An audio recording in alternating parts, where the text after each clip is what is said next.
Good morning. It's Wednesday, March 18th. Here's what we're working on. Iran launches new attacks after the killing of their security chief. A fugitive wanted for the murder of a Hamilton mobster has been arrested in Mexico. Schaefer back across to Barzell. That Barzell beat it down. Ritchie, quick turn, rebound, score! And like even that, the luck of the Irish couldn't help the Maple Leafs. Into the power play.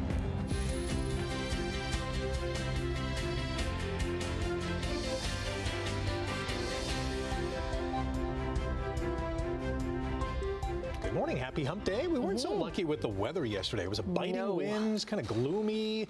Yeah. Going to be more Are things lucky looking today? better? Yeah, it'll get better. Temperature will start to get better. Yesterday we only got to -6, which is so far below seasonal. Today we should at least hit -1. That's about it. Yeah, but that's still way below seasonal. And the interesting thing, I woke up this morning before my alarm, which I don't know, for some reason I do, and it was like, what is that? It was quiet. There was no wind. It was like, where'd it go? Yay, the wind is gone. So yeah, the winds will be fairly light for the day today, thankfully, after the couple of windy days we really had. So it really died off throughout the overnight hours. It'll pick up a little bit today, but still not too bad. So right now, we're sitting at -7, wind chill -11. Today we'll climb to -1, wind chill still about -7. So still below seasonal, some sunshine, but a mainly cloudy sky. But it will get milder tomorrow, and we'll talk about that coming up. Quick check on the roads. Yeah, nothing going on. 403 Waterdown Road looking pretty good at the moment. Let's check some MTO traffic cameras. We'll start with the shot here at Centennial Parkway, so Toronto bound toward the Skyway heading away from us. Top of the Skyway Bridge looks good. We'll dip into the Burlington-Oakville corridor, no problems around Applebee's. So take it carefully as usual. Spring break week, of course. March break week continues, not quite spring yet. That happens on Friday, by the way. We'll look at weather and traffic coming up right now. The news. All right, thank you, Brian. Iran has lashed out with multiple attacks on its Gulf neighbors and Israel following the killing of one of its top leaders in an airstrike. Simone Gavros joins us live in studio with the latest. Simone. Well, Rick, day 19 of the U.S.-Israel war has showed no signs of slowing down. We actually just got word this morning of some kind of attack striking southern Iran, killing and wounding civilians and judicial staff there. Now, we don't know how many people have been hurt, but we will be following this very closely. Now, as you mentioned, Iran and in the Middle East, they have been starting to ramp up those strikes there. Ali Larijani is the most senior Iranian figure to die in the war since the supreme leader Ali Khamenei was killed on its first day. General Gholam Reza Soleimani was also killed in these attacks. Now, Israeli President Benjamin Netanyahu released a video about these deaths yesterday in this translated clip. Ali Larijani is the boss of the Revolutionary Guards, which is a gang of gangsters that in practice runs Iran. Alongside him, we also eliminated the commander of the Basij, the helpers of the gangsters, who spread terror in the streets of Tehran and other Iranian cities against the population.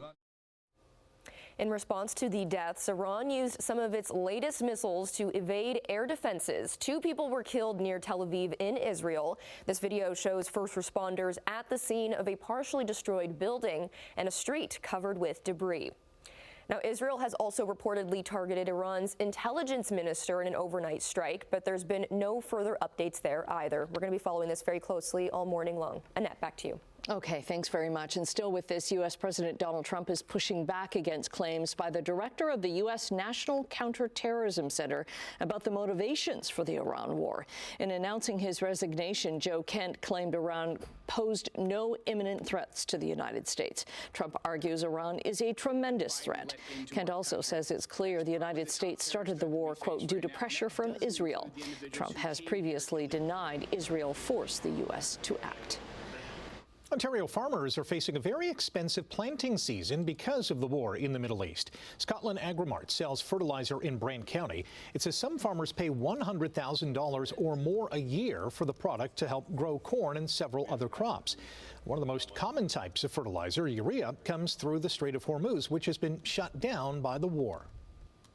That disruption has now caused a massive spike in the fertilizer prices due to unknown supply. Braden Cronmiller of Scotland Agrimart says in the last 3 weeks there's been a 35% increase in fertilizer prices. That and increased fuel costs are expected to hike grocery prices. Hamilton police say Ancaster native Daniel Tomasetti is in custody in Mexico. He's wanted in connection with the shooting death of Angela Musitano and Mila Barberi in Vaughan in 2017. This is a shot of Tomasetti. Now, Barberi and her boyfriend were shot, but he survived. Tomasetti is reportedly facing multiple charges, including murder. Efforts to extradite him back to Canada are underway. Angela Musitano was shot dead outside his watered-down home in May of 2017. During the investigation, police said Musitano had kept a low profile since getting out of jail 10 years earlier. A Hamilton man is facing several charges after an attack on a female sex worker, and police believe there may be other victims. They released a photo of 33-year-old Paul Kamani. He's black, about 5'6", with a medium build, short dark hair, a mustache and goatee. Kamani has been charged with sexual assault, aggravated assault and theft. As police deal with a spike in jewelry store robberies in southern Ontario, jewelers are worried about the cost of doing business. The latest happened Monday at Burlington's Mapleview Shopping Centre. It's the third smash and grab robbery at the mall. Halton police are looking for 4 masked suspects. Now, Ancaster jewelers had 2 separate robberies last year, one of them in November, another less than a month later, when a vehicle backed up into their front window. The owner says the robberies have led to a huge spike in their insurance rates. 500-600% more. I mean, it was 28 years ago. Everything was cheaper, but every time you get robbed, it goes up significantly. Police across the Greater Toronto and Hamilton area are trying to address all of the issues brought on by the smash and grab robberies. The health minister of Prince Edward Island has died. Mark McLean had been on a health leave since earlier this year. In his statements, Premier Rob Lance says Prince Edward Island lost a great islander today, adding McLean could always be counted on for a laugh. Before going into politics, Mark McLean headed Golf PEI from 2012 to 2021. A former Bloc Québécois MP is facing sexual assault and exploitation charges. The allegations against 47-year-old Pascal Pierre Peya stem from incidents dating back to 2006 and as recently as 2024. Peya had been working as a teacher after serving as a Bloc MP from 2008 to 2011. The allegations involve sexual offenses against 2 minors. An Nanos research poll shows the Mark Carney Liberals with a significant lead over the Pierre Poilievre Conservatives. The latest numbers have the Liberals as the preferred choice for 47.6% of Canadians. Conservatives are the first choice of 31.1%. The NDP are third. The survey also reveals that jobs in the economy are the focus of most Canadians ahead of U.S. trade relations. The poll also shows that Carney has 56.5% support. Poilievre has 22%. Federal government is appealing a lower court ruling that's found its use of the Emergencies Act during the so-called Freedom Convoy protest was unreasonable and that it violated charter rights. A spokesperson for the Justice Minister says Canada has asked the Supreme Court to review the law's use during the convoy blockades in 2022. The Canadian Civil Liberties Association says 2 courts have already ruled the federal government acted unlawfully in its efforts to dismantle the protests in Ottawa and at key border crossings. Conservative critic Marilyn Glado says appealing the decision is a waste of time and money, and taxpayers' money could be better spent elsewhere. Let's see anything cool in the sky yesterday morning. A fireball entered Earth's atmosphere around 9 a.m., visible near Lake Erie. NASA says the supersonic meteor broke the sound barrier as it traveled above southwestern Ontario near the north and south shores of the lake. In the process, it released a huge amount of energy, shaking buildings in the Ohio area. There are no reports of fragments of the meteor, though, reaching the ground. From a fireball in the sky to some fireworks and some history at the World Baseball Classic. 3-2. Suarez into left center field. Sano's going to score easily. Venezuela retakes the lead. Eugenio Suarez hit a tie-breaking RBI double in the top of the ninth inning as Venezuela held on to beat the U.S. 3-2 and win the World Baseball Classic for the first time. Trailing 2-0 in the bottom of the eighth inning and with two out, Bryce Harper delivered a two-run homer at Miami's Lone Depot Park to even the score at 2, one of only 3 hits the Americans could muster. But after Suarez's big hit in the ninth, Venezuela's Daniel Palencia closed the door with a 1-2-3 ninth inning. It was the United States' third straight trip to the WBC final, which they haven't won since 2017. Switzerland has handed Canada its first loss at the Women's World Curling Championship in Calgary. Carrie Anderson's Manitoba rink forced an extra end by scoring 2 in the 10th to tie the game 5-5. But in that extra end, the Swiss had the hammer and got the win 6-5. It was the Swiss foursome's 6th straight victory. They now lead the standings at 6-1, just ahead of Canada at 5-1. Canada faces Turkey in this morning's draw and then plays Scotland later on tonight. Hamilton's Matthew Schaefer and Oakville's Callum Ritchie played their first ever game in Toronto as the Islanders visited the Maple Leafs. And years from now, the two local lads will have some good memories of last night's game. Schaefer back across to Barzell. And Barzell beat it down. Ritchie, quick turn, rebound, score! And just like that, Cal Ritchie strikes second into the power play. Ritchie had a goal and an assist, and Schaefer added an assist as well as New York beat the Leafs 3-1 for their 9th win in 12 games. Braden Shen scored his first goal since being acquired by the Isles from St. Louis before the trade deadline. Steven Lorenz scored Toronto's lone goal. Joseph Wall stopped 31 shots. Josh Doan and Josh Norris scored, and Ukko-Pekka Luukkonen made 27 saves for his first shutout of the season, leading the Sabres past Vegas 2-0. Buffalo opened their 4-game road trip with their 10th win in 11 games since the Olympic break and handed the Golden Knights their first shutout at home. Watts. Darryl Watts has Turnbull in front. Watts coming through, and they score!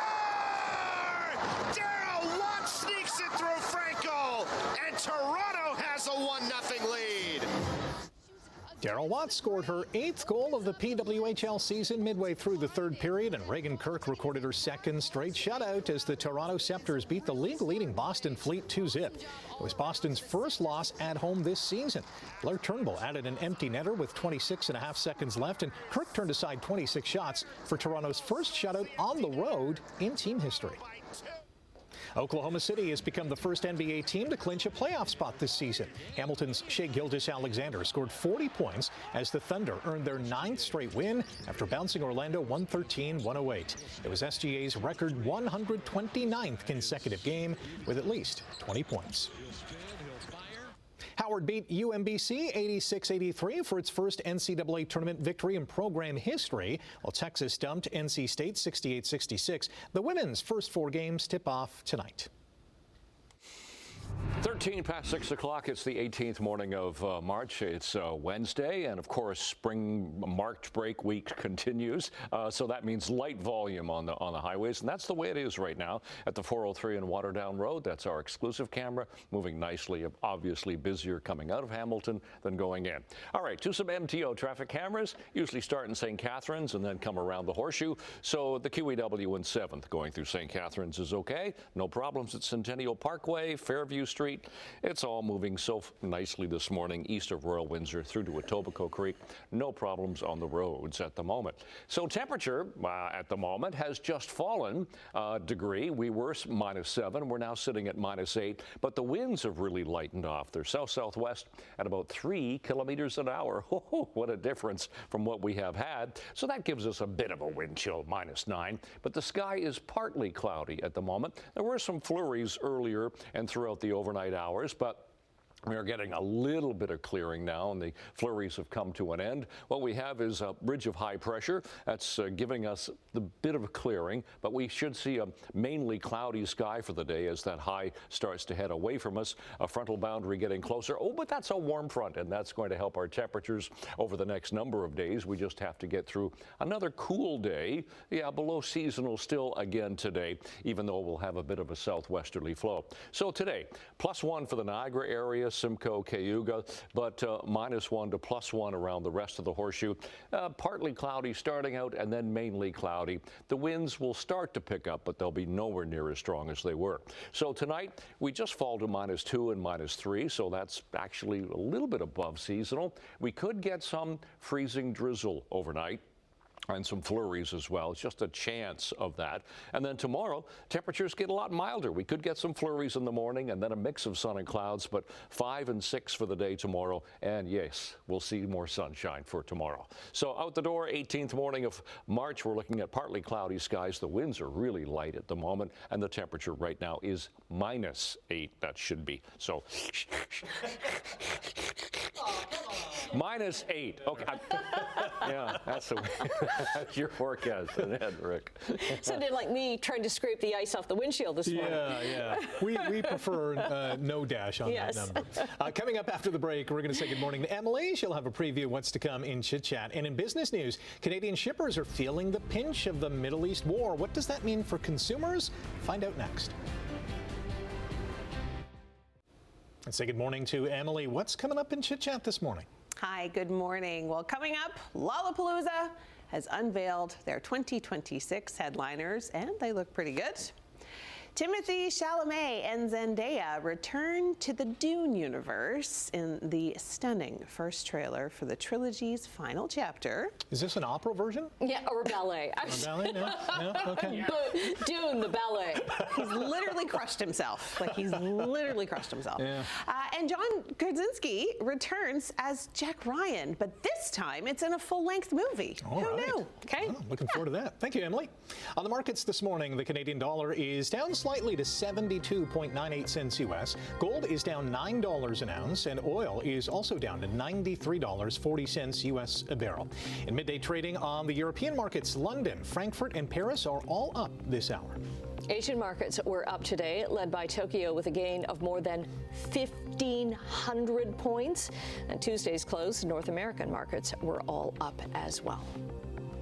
Rising fuel prices caused by the war in the Middle East are increasing costs for Canadian shippers, and experts say that's going to hit consumers. The latest figures show the price of heavy fuel oil has nearly doubled since last month, while container shipping rates are up 12%.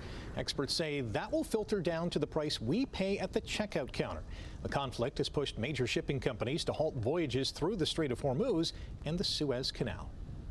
A United Nations maritime group is holding an extraordinary session because of the Middle East war. Iran has blocked the Strait of Hormuz, shutting down commercial shipping between the Persian Gulf and the Gulf of Oman. The International Maritime Organization, which is responsible for regulating shipping safety around the world, is meeting for 2 days right now in London. Member states are trying to set up a way to safely evacuate ships stranded in the Persian Gulf and the people on board them. The Maritime Organization says there are about 20,000 seafarers stranded on more than 3,000 ships at the moment. At least 21 merchant ships have been hit or targeted. The Bank of Canada is expected to make an interest rate announcement this morning. A Reuters poll shows economists widely expect the bank to maintain its current policy rate, even as it weighs the effects of the conflict in the Middle East, as well as trade uncertainty and recent economic data. The central bank's key lending rate stands at 2.25% after a hold in January, but the economic landscape has shifted since that decision. Economists say the central bank faces choppy waters in setting monetary policy this year amid ongoing inflation risks from a global oil price shock due to the U.S.-Israeli war on Iran and uncertainty stemming from the upcoming review of the North American trade deal. Okay, we are taking a quick break right now. Brian is going to be back with your traffic and your 7-day forecast. He promises it's going to get better. Good morning. Coming up on 624 on this 18th morning of March, and March break week continues, of course, so light volume on the roads. That's a look at the 403. We'll start here in one of our Mississauga cameras, 403 going through Mississauga. No problems there. Glen Aaron Drive looks good. Let's go back into St. Catharines. East of Lake looks fine. Tame with the top of the Skyway Bridge, east of Appleby Line, all the way through Lorne Park. It's moving nicely so far today, so please take it carefully. Yeah, Yeah, as I mentioned, March break week continues, so maybe the fun continues for the day today. -8 is our temperature right now in Hamilton. Actually, the winds are so light, the wind chill is -9, so that's a lot comfortable than it was yesterday morning with our wind chill of -22. So -7, Grimsby, Mississauga, -5 into Toronto. Let's talk about seasonal temperatures now. 5 degrees, +5 is the seasonal daytime high for this time of year, so that's how chilly it has been over the past number of days, well below seasonal. A seasonal overnight low is -4. So, you know, we're a little bit below seasonal. So those are our sun times. Gain another 3 minutes of daylight for the day today. And those are our records for today. And the daylight today could be a little bit of sunshine. At least we'll get a little bit of sunshine this morning. And then it will become mostly cloudy for the afternoon. -1, wind chill -7 for the day today. -3 tonight. Bit of a wind chill, but not by much. The winds will be fairly light. Wind chill about -9. Tomorrow, plus side, +6, and we go above seasonal for tomorrow. Last full day of winter tomorrow. We'll get some sun. Chance of flurries in the morning. Otherwise, getting into spring on Friday. We'll get some showers in 5, showers in 6 on Saturday, 7 degrees on Sunday, chance of showers, and then it's going to get a little bit cooler, but still on the plus side for Monday and Tuesday. That's your forecast. Annette, Rick. Okay, going to talk about something we don't talk about, but we all do. Passing gas. You may be surprised to learn that doctors don't have a clear baseline for it. Now, researchers at the University of Maryland are trying to change that with a wearable sensor built into underwear. So this device tracks when a person passes gas, data that scientists say could reveal key insights into gut health. So right now, there's no standard for what's a normal number of farts in a day. The study currently has participants wearing the device for 3 days, and early data shows a huge range from just a few toots a day to more than 150. The goal is to better understand how diet, especially fiber, affects digestion and help people avoid discomfort. Results are expected later on this year. How'd you like to be leading that study? Who does it 150 times a day? What are you eating? I want one of those buttons, though. I farted for science. That's a collector's item. And what if that button goes off and it emits a red light or something? Every time you do it? But you got to wear it like or a visibly. warning sign. I'm doing it now. Stay with us. More to come after the break on Morning Live. Good morning. Yeah, do it.